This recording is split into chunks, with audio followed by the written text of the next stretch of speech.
Naku, nagkabugan sa kanilang generosity. Dahil ayaw magpagbog ng isa't isa, dahil.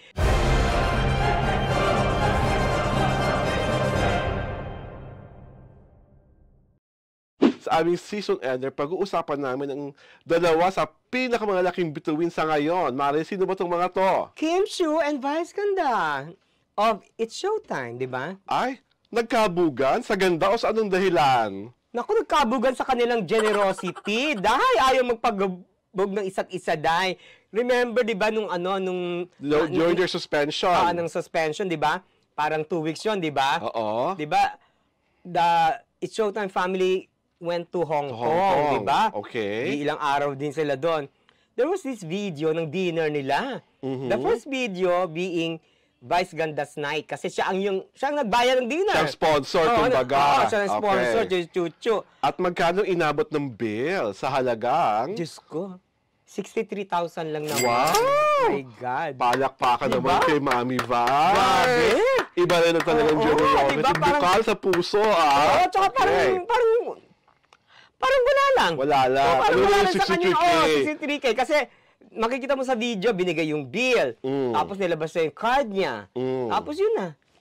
Well, Walang contest, walang pagdadabog. Wala. Okay. Diyos ko, So ano nangyari? Ano namang pagmamagal ng ginawa ni Kim? di parang the other night naman, After a few nights, si Kim naman ang sponsor. Si Kim naman sponsor.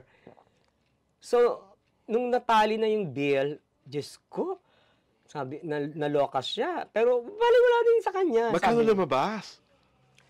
Dahil, can you imagine one dinner? Oo. 105,000. Oh my God! Sabi nga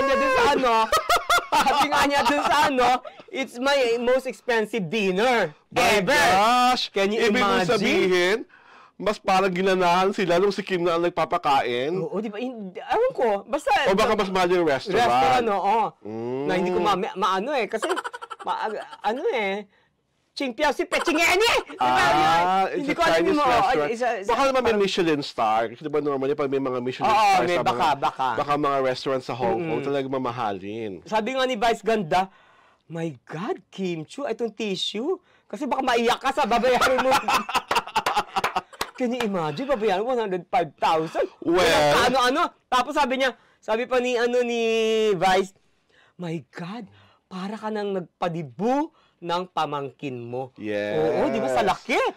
My then, God. si Kim naman talaga notorious sa pagbibigay ng mga mahal na mga bagay-bagay sa mga taong mahal Pero niya. sila At mahal naman Vice, talaga mga taga-It's Showtime. Kasi parang pamilya na to Kitang-kita mo na yung camaraderie nila as a family, as a noontime show family, di ba? Parang wala talagang kung ikaw mapunta sa hindi ikaw gumastos. Of course, I'm sure, sila gumastos din, pero hindi na sila OG. True. Alcasi, di ba? Sila di ba? Pero kasi ibang kasi leveling ng isang 63K at isang 105K plus. Oo, di ba? Ibang todo level. yun. Oo, todo talaga yun. My God. Wala Saka yun goes to show talaga ang pinakamalaking puwersa at lakas ng It's Showtime ay ang pagiging magkakapamilya nila. Through thick and thin, up and down, magkakasama sila. Kaya walang makakatapat, walang makakakabog, walang makakatalo. At syempre pa, yung mga nailibro ni Kim at ni Vice Ganda, sana yung maligaya ang mga Chandler meron nyo. Siyempre si Chanena, busoga. Chanena, busog na busog. Oh my God! Si 105,000! Diyos ko! Anong klase mga food yan, Talagang yayamanin! Ilang dighay kaya ang mga na-edighay nila, Bong? Oo, di ba? Ryan Bang. Sila Jackie. Kung sino-sino pang cast na kasama nila. Oo, talaga. And it's wonderful, di ba? To actually see people who are in show business na lagi sinasabi na mga nagpa-plastikan lang ng mga tao. Tunay talaga magkakaibigan. Oo. At saka you will not feel that there's braggadocio in the video. Oo. Di ba? Hindi yung nagyayabang the video. Di ba? Ano lang yun, yung pinapakita how they are. Yes. Di ba? When they're abroad, di ba?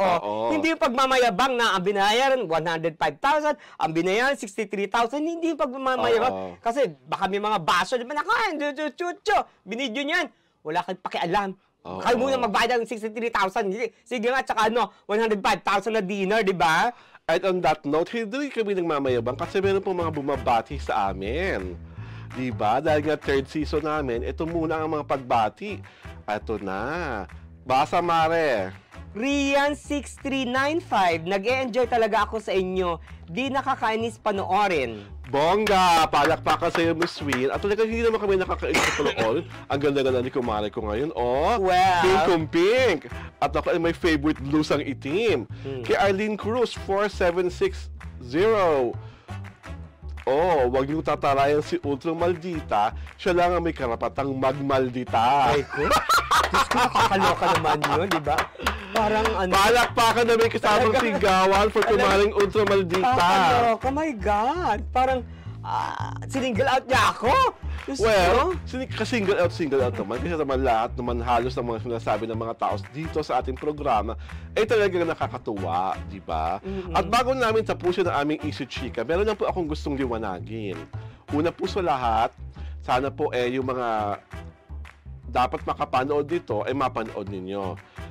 Meron po kasi kaming nasabi dito sa balitaan namin tungkol sa mga Metro Manila Film Fest entries na may isa pong direktor na nawindang na kasi po siya po ay na-attribute.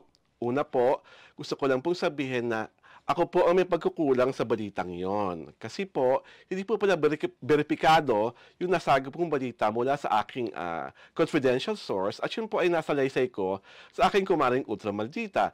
At si kumaring Ultra Maldita ko naman, nung kasagsagan ng palitaktakan, nabunghalit niya ang pangalan ng nasabing direktor. Na sa totoo lang po, wala pong kinasabing kahit na anong masama, kahit na anong hindi kagandahan, si Director Joel Lamangan doon sa paparating na pelikula na napagdiskusyonan namin. So sana po matigil na yung mga nagtatampo, yung magnamarkulyo, kung meron man.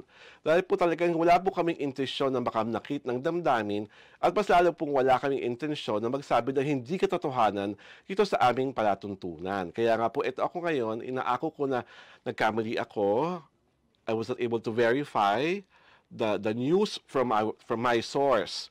And syempre kami po, magkakaibigan kami.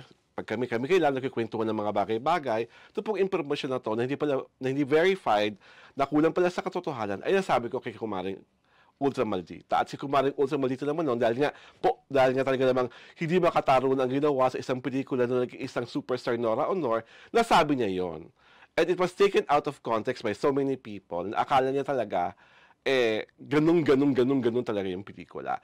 So, wala pong sinasabing mali o wala pong sinasabing kahit ano si Direk Joel Lamangan sa nasabing pelikulang niyon. At balikan na po natin ngayon si Kim Chiu at si Vice Ganda. Mare, kung aayain ka ni Kim Chiu sa dinner, saan mong gusto ka niyan dalhin? I'm not a foodie Oo, hindi ako foodie. Yayain na lang niya ako mag-shopping. True. Ano na foodie? Kita mo naman, di ba, very slim, di ba? Hindi ako foodie. Ano naman yung slim? Hasaktan. Ay, ano ba yan? Kaya lagi ako nakaitis. Parang may tago pagiging voluptuous. Very simple lang ako pagdating sa food. Yes, Oo, hindi, nakita mo naman ako, di ba? Kahit ano yan, kahit nasa karindera kumakain ako. Yes. At kung hindi kayo maniniwala, si kumaring Ultra Maldita, pescetarian. Mas gusto niya talaga mga isda-isda ang kinakain. Kasi hindi naman maintained. Oo, hindi ako foodie talaga. I'm not into yung I'm sure magkakasundo kayo pag yung mga shopping ng bags, shoes, the favorite niya, bags na magaganda. Kung si Memi Vice Ganda, ayain ako, sabi ko, lafang, ako pa ba? Pang-construe po ako pag kumain. Pero pag nagpapanggap ako, lalo na kami kasamang, alam yun, naka-close. Kunyari, supermodel things, hindi ko makain ng marami. Konti-konti lang. Panggap-panggapan. Pag alis ng ombre, nagkakain sa pinakamalapit na fast food dahil gutom na gutom pa. Oh my God! Ano ba yan? Sabi nga na aking kubarin, Ultra Maldita, grabidar, so papapanggap. Kaloka. At now we're starting our Issue Chika with a happy note. Ito po si Alwin Ignacio, the diva that you love. Kasama ko ang aking kumaring Ultra Maldita. Hi, this is Alex Brosas. Ito po ang Tawayan Natalia Showbiz Edition, The TT Show.